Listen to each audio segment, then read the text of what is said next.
பிதா சுதன் பரிசுத்த ஆவியின் பெயராலே ஆமேன். பரலோகத்தில் இருக்கிற எங்கள் பிதாவே, உம்முடைய நாமம் அர்ச்சிக்கப்படுவதாக.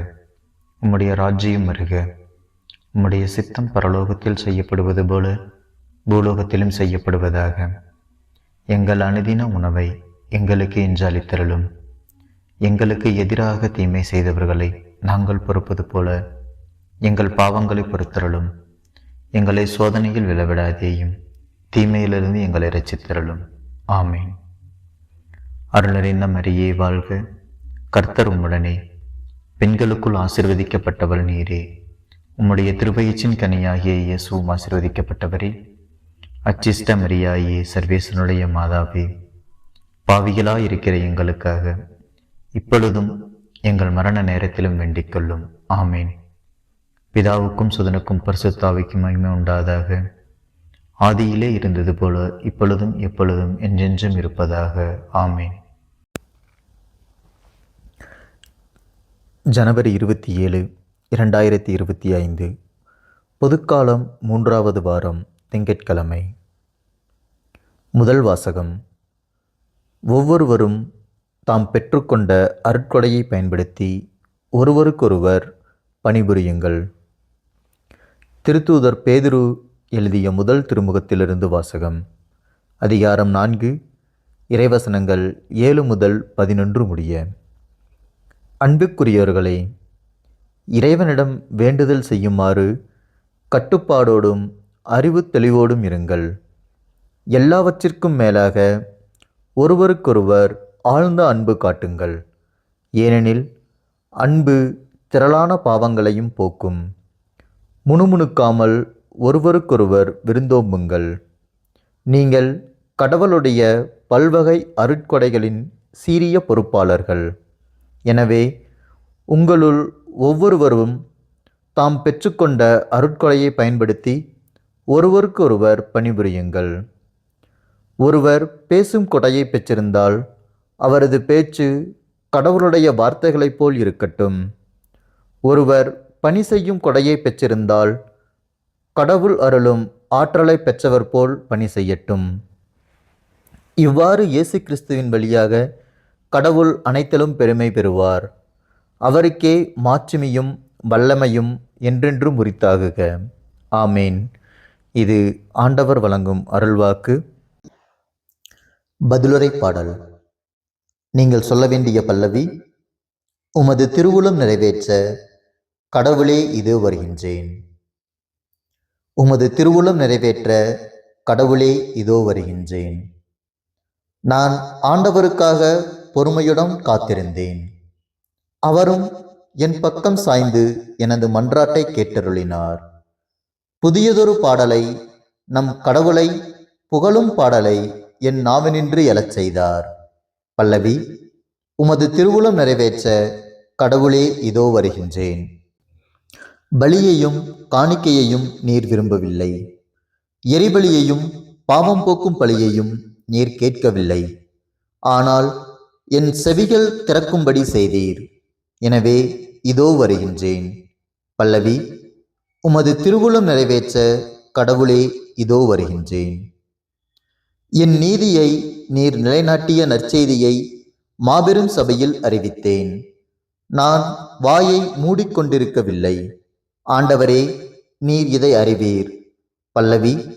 உமது திருவுளம் நிறைவேற்ற கடவுளே இதோ வருகின்றேன். உமது நீதியை நான் என் உள்ளத்தின் ஆழத்தில் மறைத்து வைக்கவில்லை. வாக்கு பெறலாமையை பற்றியும் நீர் அருளும் மீட்பை பற்றியும் கூறியிருக்கின்றேன். பேரன்பையும் உண்மையையும் மாபெரும் சபைக்கு நான் ஒழிக்கவில்லை. பல்லவி. உமது திருவுளம் நிறைவேற்ற கடவுளே இதோ வருகின்றேன். தந்தையே, விண்ணுக்கும் மண்ணுக்கும் ஆண்டவரே, உம்மை போற்றுகிறேன்.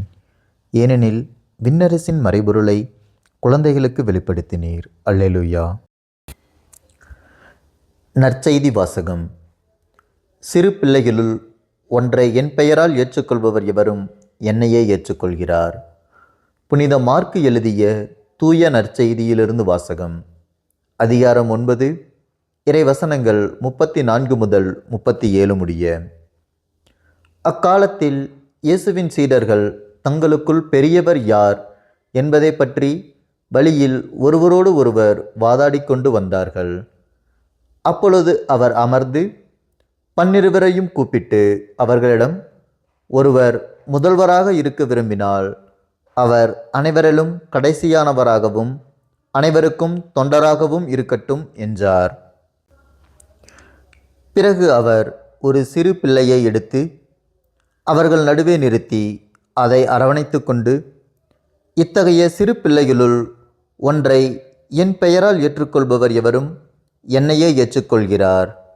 என்னை ஏற்றுக்கொள்பவர் என்னை மட்டுமல்ல, என்னை அனுப்பினவரையே ஏற்றுக்கொள்கிறார் என்றார். இது ஆண்டவரின் அருள்வாக்கு.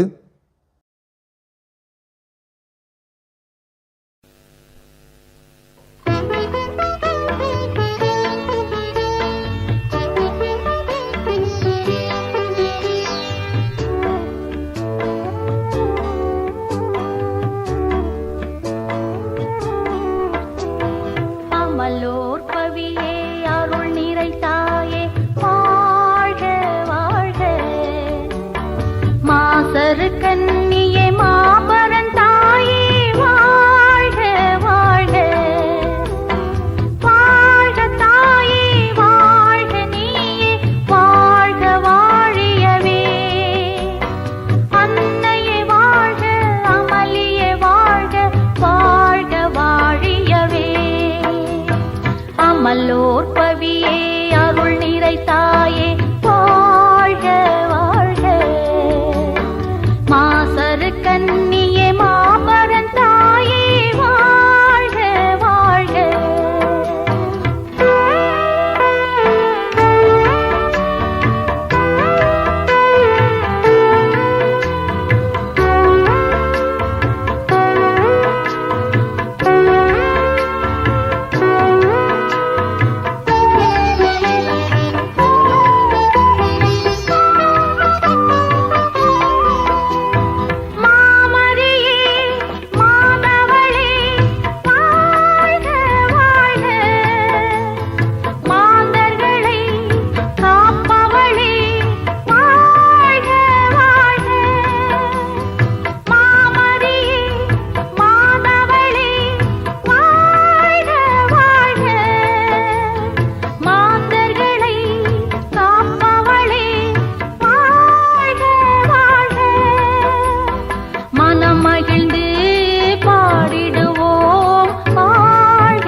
மல்லோற்பவியே அருள் நிறைத்தாயே